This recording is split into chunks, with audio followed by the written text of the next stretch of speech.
Let's take a moment and talk about urban survival and something else you may want to carry. Now, myself, being as I'm on the outskirts of town, I'm like just less than a mile up the road, there's actually a sheep farm and a cattle farm and other stuff.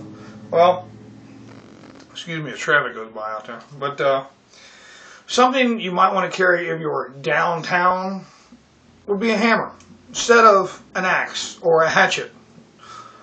A hammer. Oh, wait a minute. A hammer? Well, look at it this way. You can get some hammers with different profiles. So instead of having a claw this way, stick out straighter in the back. If you sharpen that up, you can use it kind of like a hatchet. You can also buy a roofer's hammer, which really looks like a hatchet, like a shingle hammer. It really looks like a hatchet / hammer put together. Well, with just a regular hammer, think about it, in town, you can break things apart. So if you had to make a fire in town, you could like bust apart pieces of wood, pieces of desks, things like that with a hammer and use those to start a fire. So you're splitting it down, especially if you're able to split it with this part of the hammer, split the pieces of wood. Most office furniture nowadays is, not so great, so it will come apart with a hammer.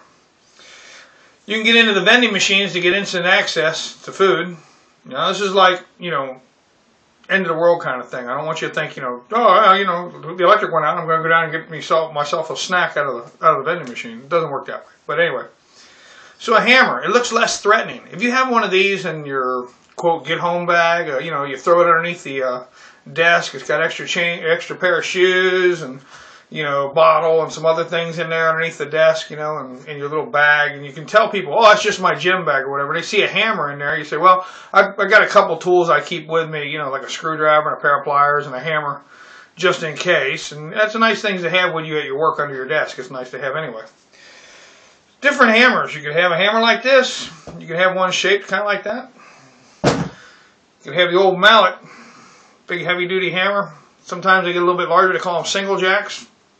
Okay, good size hammer. That will open any stuck door, I guarantee it, buddy. This will get you through even them steel doors. You can break the glass out of a building, bust open a door, smash down furniture, and it really put a hurting on somebody. You know what I'm saying? This really put a hurt on somebody. We've all seen the videos where the guy attacks somebody in the store and beats them with a claw hammer, and you can pretty much scalp somebody with one of those.